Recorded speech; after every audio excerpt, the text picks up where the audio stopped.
প্ৰথম প্ৰতিক্ৰিয়াটো হ'ল মই মাননীয় গুৱাহাটী উচ্চ ন্যায়ালয়ক ধন্যবাদ জ্ঞাপন কৰিছোঁ যে গুৱাহাটী উচ্চ ন্যায়ালয়ে মোক ন্যায় দিলে আৰু এই হিটলাৰ চৰকাৰৰ তেওঁলোকৰ যি অপকৰ্ম আৰু তেওঁলোকৰ যিটো গণতন্ত্ৰক হত্যা কৰাৰ আৰু বিৰোধীৰ বাকৰুদ্ধ কৰাৰ যিটো অপচেষ্টা সেই অপচেষ্টাক প্ৰতিহত কৰিলে। গতিকে মই মাননীয় গুৱাহাটী উচ্চ ন্যায়ালয়ক ধন্যবাদ জ্ঞাপন কৰিছোঁ প্ৰথমতে। আৰু আপোনালোকে জানে যে যোৱা 24 এপ্ৰিল তাৰিখে মোক গ্ৰেপ্তাৰ কৰা হৈছিল পেহেলগামৰ যিটো হত্যাকাণ্ড সংক্ৰান্তত মই দিয়া এটা বিবৃতিৰ ওপৰত। আৰু পেহেলগামত যিটো হত্যাকাণ্ড হৈছিল এই কথাটো সকলোৱে সমগ্ৰ ভাৰতবৰ্ষই জানে। সিদিনা তাত 3 দিন আগৰ পৰা এজনো ছিকিউৰিটি পাৰ্চনেল নাছিল। আগতে আছিল, যিদিনা ঘটনা হৈছিল তাত 3 দিন আগৰ পৰা কোনো ছিকিউৰিটি নাছিল। সেইকাৰণে মই কেন্দ্ৰীয় চৰকাৰক জবাবদিহি কৰিছিলোঁ যে তাত কিয় ছিকিউৰিটি নাই আৰু তাত যে উগ্ৰপন্থীয়ে 26 জন লোকক হত্যা কৰি থৈ গ'ল। আৰু সেইটো কাৰণে মোৰ ওপৰত মানে কেছ ফাইল কৰা হৈছিল আৰু মোক এৰেষ্ট কৰা হৈছিল। এৰেষ্ট কৰি মোক জেলত দিলে আৰু নগাঁও আদালতে মোক 15 দিনতে মোক জামিন দিলে। মে' মাহৰ 14 তাৰিখে মোক জামিন দি দিলে, কাৰণ তেওঁলোকে কেছটো চাইছে। এতিয়া এই কেছটোৰ কি হ'ব, এতিয়া আদালতৰ কোৰ্টত আছে, আদালতে এইটো বাকী কেছটোৰ কি মীমাংসা হয় আদালতে কৰিব, আদালতৰ ওপৰত আমাৰ আস্থা আছে। কিন্তু যিদিনা মোক জামিন মঞ্জুৰ কৰিলে সেইদিনাই অসম চৰকাৰে তেওঁলোকে মোক ডিটেইন কৰি এটা অৰ্ডাৰ দি দিলে। নেশ্যনেল ছিকিউৰিটি এক্টৰ অধীনত মোক ডিটেইন কৰি দিলে নগাঁও চেণ্ট্ৰেল জেলত। আৰু সেই ডিটেনশ্যন যিটো অৰ্ডাৰ দিছে সেই অৰ্ডাৰত তাত লিখি দিছে যে মই বাহিৰত থাকিলে সমাজত অশান্তি হ'ব, মই বাহিৰত থাকিলে সমাজত কিবা অশান্তি হ'ব বা যিটো ছ'চিয়েল অৰ্ডাৰ মেইনটেইন কৰাটো সম্ভৱ নহ'ব। তাৰমানে এইটো বুজাইছে মই বাহিৰত থাকিলে মই প্ৰভোগ কৰিম, এটা জনগোষ্ঠীক অন্য জনগোষ্ঠীৰ বিৰুদ্ধে মই ইনষ্টিগেট কৰিম বা এনেকৈ সমাজত অশান্তি সৃষ্টি কৰিম। কিন্তু এটাও তেওঁলোকে উদাহৰণ দিব পৰা নাই যে বিগত দিনত মই কোনোবা দিনা কোনো জনগোষ্ঠীক এনেকৈ কৈছিলোঁ নেকি যে ইফালে গৰুৰ মাংস দিলে ইফালে গাহৰিৰ মাংস দিবা, ইফালে ইহঁতক মই সদায় কষ্ট দিমেই, ইহঁতক অত্যাচাৰ কৰিমেই, ইহঁতৰ মোৰ ভোট নালাগে, এনেকুৱা কোনোবা দিনা কোনো জনগোষ্ঠীক টাৰ্গেট কৰি মই কোনোদিন কোৱাৰ কোনো ৰেকৰ্ড তথ্য তেওঁলোকে আদালতত দিব পৰা নাই। মাত্ৰ NSA লগাই মোক ডিটেইন কৰি দিলে। তাৰপিছত কথা হ'ল যেতিয়া আমি হাইকোৰ্ট কৰিলোঁ, হাইকোৰ্টত এটা সুদীৰ্ঘ দিন এইটোৰ ওপৰত তেওঁলোকে হিয়াৰিং হ'ল আৰু আৰ্গুমেণ্ট হ'ল। হোৱাৰ পিছত মোক কালি মাননীয় উচ্চ ন্যায়ালয়ে এইটো যে অবৈধভাৱে মোক ডিটেইন কৰা হৈছিল, it was N illegal order of government, এইটো হাইকোৰ্টে উপলব্ধি কৰি চৰকাৰৰ এই অবৈধ ডিটেনশ্যন অৰ্ডাৰৰ খাৰিজ কৰি দি মোক মুকলি কৰি দিবলৈ চৰকাৰক নিৰ্দেশ দিছে। কাৰণ হাইকোৰ্টে দেখিছে যে মোক ডিটেইন কৰি ৰখাৰ ধৰণৰ কোনো তথ্য চৰকাৰৰ লগত নাই বা এনেকুৱা কোনো এক্টিভিটি মোৰ কোনো নাই। এতিয়া চাওক, মোৰ দুখটো এটাই যে বিজেপি চৰকাৰে যেতিয়া তেওঁলোকে মুখ্যমন্ত্ৰী হওক বা অন্যান্য মন্ত্ৰীয়ে যেতিয়া অসমত সাম্প্ৰদায়িক অশান্তি সৃষ্টি কৰিবলৈ অপচেষ্টা কৰে মই সদায় প্ৰতিবাদ কৰোঁ। স্বয়ং মুখ্যমন্ত্ৰী হওক, কেবিনেট মন্ত্ৰী হওক, আপোনালোকে জানে অশোক সিংহালে কেতিয়াবা কয় যে মিয়াক কিয় জেগা দিছে, মিয়াৰ লগত হলিগৰি কৰিলে আপোনালোকৰ লগত মই নাই। 100% মই যাক বেয়া পাওঁ তাক পাব লাগিব। মানে হিন্দু মুছলমানৰ একতাও তেওঁলোকে দেখিব নোৱাৰে। তেওঁলোকে আনকি পীযুষ হাজৰিকাই মুছলমান মহিলাক সন্তান জন্ম দিয়া ভিক্টৰী বুলি কয়, জয়ন্ত মল্ল বৰুৱা এইবিলাক পাকিস্তান হেৰি বুলি কয়। প্ৰত্যেক দিন অসম চৰকাৰৰ কেবিনেটৰ কোনোবা নহয় কোনোবা মন্ত্ৰীয়ে এনেকুৱা এটা ষ্টেটমেণ্ট নিদিয়াকৈ এটা দিন যোৱা নাই যিটো দিনত এই ষ্টেটমেণ্টত তেওঁলোকে অসমত এটা ৰক্তাক্ত পৰিৱেশ সৃষ্টি কৰাৰ কাৰণে তেওঁলোকে মানে কঁকালত টঙালি বান্ধি তেওঁলোকে যিটো অভিযান আৰম্ভ কৰিছে সেই অভিযানৰ অংশ হিচাপে প্ৰত্যেক দিন এটা নহয় এটা ষ্টেটমেণ্ট হয়তো মুখ্যমন্ত্ৰীয়ে নহ'লে বেলেগ কেবিনেট মন্ত্ৰীয়ে প্ৰত্যেক দিন দি আছে। আৰু মোক যদি তেওঁলোকে 7 মাহ 7.5 মাহ ইয়াত ডিটেইন কৰিব পাৰে কোনো এটা ষ্টেটমেণ্ট কোনো জনগোষ্ঠীক টাৰ্গেট কৰি নিদিয়াৰ পিছতো, তেনেহ'লে মুখ্যমন্ত্ৰী 100 বছৰৰ ওপৰত ডিটেইন হ'ব লাগে। তেওঁ এতিয়ালৈকে যিমান তেওঁ ষ্টেটমেণ্ট দিছে সমাজত অশান্তি সৃষ্টি কৰাৰ কাৰণে আৰু সংঘাত সৃষ্টি কৰাৰ কাৰণে প্ৰত্যেকজন কেবিনেট মন্ত্ৰী কমে 50 বছৰ 70 বছৰ 100 বছৰ 1000 বছৰলৈকে ডিটেইন হ'ব লাগে। তেওঁলোকে সদায় সমাজত অশান্তি সৃষ্টি কৰাৰ কাৰণে তেওঁলোকে দৈনিক তেওঁলোকে কিবা নহয় কিবা এটা প্ৰৰোচনামূলক কথা কয়, কোনোবা জনগোষ্ঠীক টাৰ্গেট কৰি কথা কয়। ভাগ্য ভাল যে অসমীয়া সমাজখন উদাৰ, অসমীয়া সমাজখনে অশান্তি নিবিচাৰে। শংকৰ আজানৰ আদৰ্শ অসমত বিদ্যমান আছে।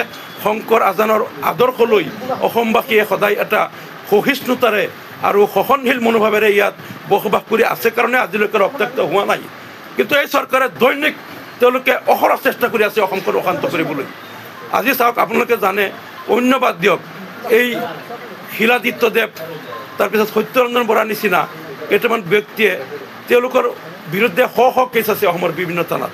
তেওঁলোকে বিভিন্ন জনগোষ্ঠীক, বিশেষকৈ মুছলমান সম্প্ৰদায়ক বিভিন্ন সময়ত, কেতিয়াবা মুছলমান সম্প্ৰদায়ৰ নবী মুহাম্মদক, কেতিয়াবা হজৰত আয়েশা ছিদ্দিকাক এনেধৰণৰ তেওঁলোকে মানে অপমানসূচক মন্তব্য কৰিছে, যিটোৱে কেৱল মুছলমানসকলৰ ধৰ্মীয় ভাৱাবেগত আঘাত কৰাই নহয়, যি কথাটো অসম নহয় পেলাই অন্য ষ্টেট হ'লে কিন্তু ইয়াত ৰক্তবন্যা বোলেহেঁতেন।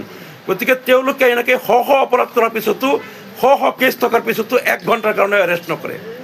আৰু কেবিনেট মন্ত্ৰীসকলে, বিজেপিৰ নেতাসকলে প্ৰত্যেক দিন তেওঁলোকে অসমত সংঘাত সৃষ্টি কৰাৰ কাৰণে, ৰক্তাক্ত কৰাৰ কাৰণে অসমত তেওঁলোকে প্ৰত্যেক দিন কথা কোৱাৰ সময়তো তেওঁলোকে আকৌ বিচাৰ কৰে, মই যে সদায় প্ৰতিবাদ কৰোঁ, এইবিলাক যিবিলাক সাম্প্ৰদায়িক যিবিলাক কথা তেওঁলোকে কয়, মই সদায় প্ৰতিবাদ কৰোঁ, সেইকাৰণে ভাবিছে এইবাৰ বিজেপিৰ ডিজাইনটো অলপ বেলেগ। 2026 তেওঁলোকে দেখিছে আমি কোনো পৰ্যায়ে জিকিব নোৱাৰিম, তেওঁলোকে একমাত্ৰ সাম্প্ৰদায়িক ঘোঁৰাৰ পিঠিত উঠি তেওঁলোকে বৈতৰণি পাৰ হ'ব বিচাৰিছে। আৰু তেওঁলোকে ভাবিছে মিয়া মুছলমানক অত্যাচাৰ কৰিলে আমি জিকি যাম, মিয়া মুছলমানক উচ্ছেদ কৰ, আৰু তেওঁলোকক যধে মধে ধৰি বাংলাদেশৰ বৰ্ডাৰ পাৰ কৰি দিয়া, তেওঁলোকক হয়তো তেওঁলোকক ভূমিৰ অধিকাৰৰ পৰা বঞ্চিত কৰা, মাটি কিনা বেচাৰ অধিকাৰৰ পৰা বঞ্চিত কৰা, তেওঁলোকৰ ওপৰত বিভিন্ন আইন জাপি দিয়া, আৰু এই মিয়া মুছলমানসকলক এই হোটেলৰ মালিকসকলক ধৰি আনি এৰেষ্ট কৰা, বিভিন্ন ধৰণে তেওঁলোকে মিয়া মুছলমানৰ পৰা যিটো অত্যাচাৰ আৰম্ভ কৰিছে। আৰু এইটো ভালকৈ জানে অসম চৰকাৰে যে এই অত্যাচাৰবিলাক মই বাহিৰত থাকিলে এই অত্যাচাৰবিলাকৰ তীব্ৰ প্ৰতিবাদ হ'ব। গতিকে মোক তেওঁলোকে ডিটেইন কৰি লৈ পেলাই এই তেওঁলোকৰ অমানৱীয়, অগণতান্ত্ৰিক, অসাংবিধানিক কামবিলাক আৰম্ভ কৰিছে, মোক ডিটেইন কৰি পেলাই জেলৰ ভিতৰত বন্দী কৰি। আমি তাত চাই আছোঁ দৈনিক, তাত আমি টিভিত, কিন্তু তাত আমি কথা ক'ব পৰা নাই, কাৰণ আমি জেলত আছোঁ, মিডিয়াৰ ৰিচ নাই আমাৰ।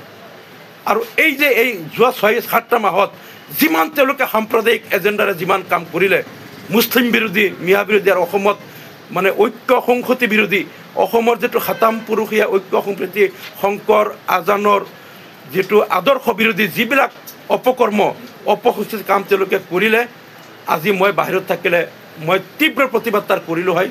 গতিকে তেওঁলোকে বিভিন্ন বাহানাৰে মোক ভিতৰত আবদ্ধ কৰি ৰাখিছে। আজি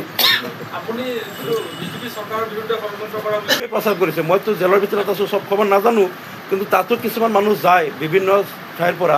তাত কেইজনমান মানুহে মোক কৈছে কংগ্ৰেছীবিলাকে কৈ আছে, কৈছে আমাৰ MLA কৈ আছে, কৈছে তেওঁই বোলে হিমন্তৰ লগত মিলি অলপ টকা পইচা খৰচ কৰি আপোনাক ভিতৰত ৰাখিছে যাতে আপুনি নিৰ্বাচন খেলিব নোৱাৰে, হেৰি কৰিব। এইটো কংগ্ৰেছীবিলাকে বোলে প্ৰচাৰ কৰি আছে। এইটো ৰূপহীৰ MLAৰ কথা কৈছে, তাত কেইজনমান মানুহে কৈছে। এতিয়া কোনে প্ৰচাৰ কৰি আছে, কি কথা, ভিতৰত আহি পেলাই কিছুমান হাজতি নতুনকৈ এৰেষ্ট হোৱা মানুহ আহি পেলাই কৈছে তেওঁলোকে এনেকৈ প্ৰচাৰ কৰি আছে ফিল্ডত। কোনে প্ৰচাৰ কৰিছে? কংগ্ৰেছী কৰ্মীবিলাকে। এতিয়া মই নাজানো, তেওঁলোকে জানে, তেওঁলোকক কি কাৰ লগত কি কৰিছে এইবিলাক মই আজি এইমাত্ৰ ওলাই আহিছোঁ, খবৰবিলাক ল'ব লাগিব। মই কিন্তু বাকী গম নাপাওঁ তেওঁলোকে এনেকুৱা এটা অপপ্ৰচাৰ কৰা বুলি মই ভিতৰৰ পৰা গম পাইছোঁ। আৰু তাৰপিছত আৰু এটা আটাইতকৈ ডাঙৰ কথাটো হ'ল, মুখ্যমন্ত্ৰী হিমন্ত বিশ্ব শৰ্মাই 1 বছৰৰ কাৰণে মোক ডিটেইন কৰাৰ অৰ্থ আছিল যে মই অহা 14 মে' তাৰিখে মই ওলাম, আৰু মই যাতে এইবাৰ বিধায়ক হ'ব নোৱাৰোঁ। এইটো বিজেপিৰ এটা মানে তেওঁলোকৰ পৰিকল্পনা, আৰু বিজেপিৰ এটা প্ৰধান উদ্দেশ্য আছিল যে এই নিৰ্বাচনটো পাৰ হৈ যোৱাৰ পিছত যাতে মই ওলাওঁ, এইবাৰ নিৰ্বাচনত যাতে মই যাব নোৱাৰোঁ। কাৰণ মই অসম বিধানসভাত থাকিলে বিজেপি চৰকাৰৰ অলপ প্ৰব্লেম হয়। তেওঁলোকে বাজেটত যিবিলাক মানে ফুপুলা প্ৰতিশ্ৰুতি দিয়ে, আৰু তেওঁলোক যিবিলাক নিৰ্বাচন কেন্দ্ৰিক হিতাধিকাৰী ৰাজনীতি কৰে, অসমৰ আন্তঃগাঁথনি উন্নয়নৰ খবৰ নাই, নিবনুৱা সমস্যা সমাধানৰ খবৰ নাই, অসমখনক আজি 1.5 লাখ কোটি টকাৰ ওপৰত ধাৰত পোত গৈছে। আজিৰ দিনত জন্ম হোৱা শিশুটোৱে 45,000 টকা মূৰত ধাৰ লৈ জন্ম হ'ব লাগিব। যেনেকৈ তেওঁলোকে অসমখনক ধ্বংসৰ পথত নিছে, এই কথাবিলাক মই প্ৰত্যেকবাৰ বাজেট ছেশ্যনত মানে চৰকাৰক তাত তীব্ৰ সমালোচনা কৰোঁ, যিবিলাক উত্তৰ দিব নোৱাৰে।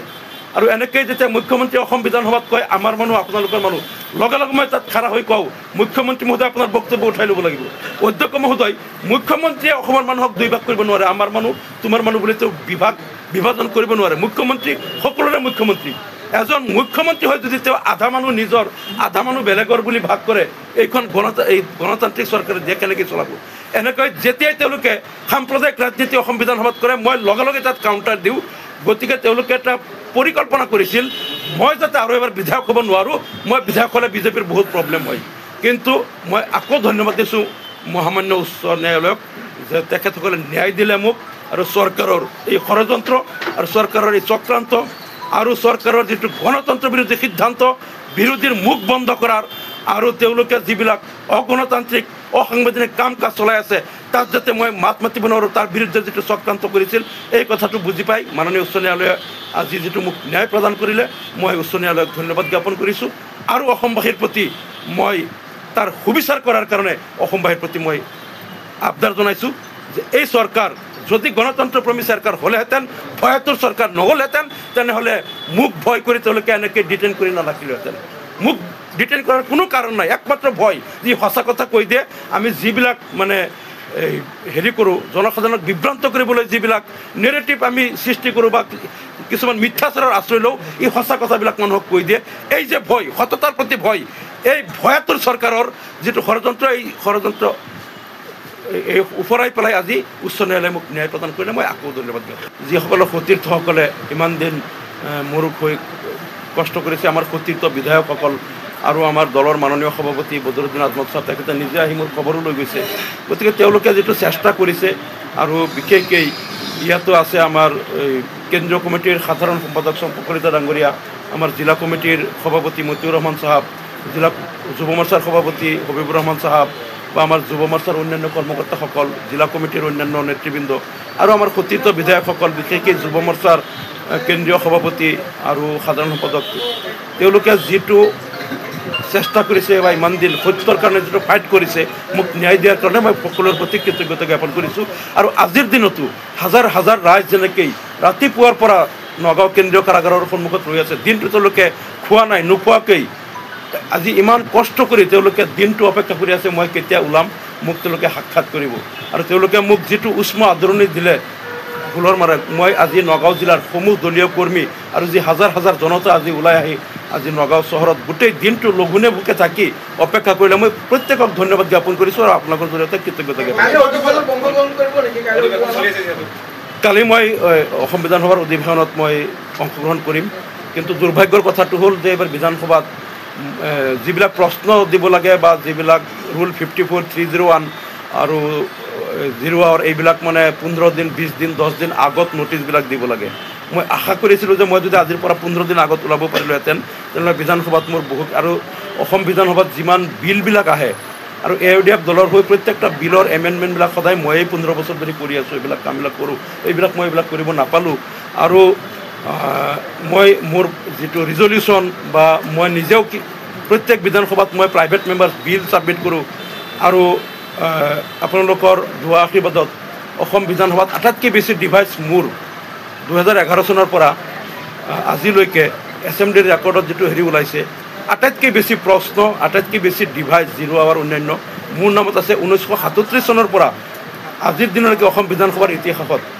আৰু সকলোৱে জানে যে মই সকলো ডিভাইচত মই এক্টিভ পাৰ্টিচিপেশ্যন কৰোঁ আৰু এইবাৰ চৰকাৰে ষড়যন্ত্ৰমূলকভাৱে মোক বঞ্চিত কৰিলে মোক বঞ্চিত কৰাই নহয় মোৰ সমষ্টিবাসীক বহুত ক্ষতি হ'ল এই 6-7 মাহত অসমবাসীৰ বহুত ক্ষতি হ'ল কাৰণ সমষ্টিৰ উন্নতিৰ কাৰণে মই যিবিলাক প্ৰশ্ন কৰিলোহেঁতেন সমগ্ৰ অসমবাসীৰ কাৰণে যিবিলাক মই দাবী উত্থাপন কৰিলোহেঁতেন সেইবিলাকৰ পৰা অসমবাসী বঞ্চিত হৈছে এই 6 মাহ যে গ'ল 7 মাহ টিং সমষ্টিবাসী আজি চৰকাৰে মোক ইয়াত ডিটেইন কৰি ৰাখি দিলে মই অকলে মই চাফাৰ কৰিলোঁ এইটো নহয় টিং সমষ্টিত এনেকুৱা হৈছে ইমান গৰমত বহুত মানুহৰ আজি ট্ৰেন্সফৰ্মাৰ এটা যদি তাত হেৰি হৈছে এক্সষ্ট হৈছে এই ট্ৰেন্সফৰ্মাৰটো MLA লিখি দিব লাগে তেওঁলোকে নাপালে গৰমত কষ্ট কৰিলে বহুত ডেভেলপমেণ্টৰ কামৰ ক্ষতি হ'ল আৰু এই হিমন্ত বিশ্ব শৰ্মাই এইবিলাক জানি শুনিও যে এজন MLAক এনেকৈ বন্দী কৰি ৰাখিলে লাখ লাখ সমষ্টিবাসীৰো ক্ষতি হয় জানি শুনিও তেওঁ একমাত্ৰ এইটো কাৰণে কৰিলে যাতে মোৰ মুখ বন্ধ থাকে আৰু তেওঁলোকে যাতে সাম্প্ৰদায়িক ৰাজনীতি অনায়াসে কৰিব পাৰে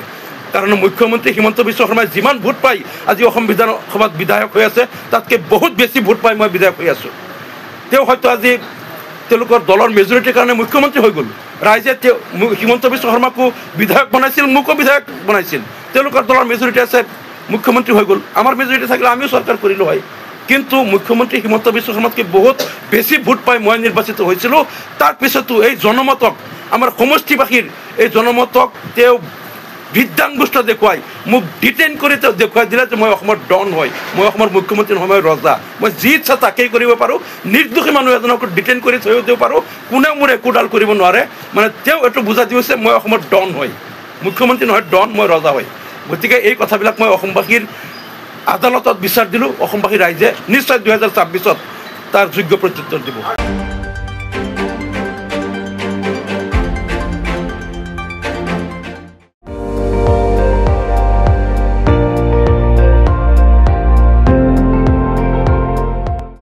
আপুনি চাই আছে ND24, সৰ্বশ্ৰেষ্ঠ নহয়, সৰ্বোত্তমৰ দৌৰ।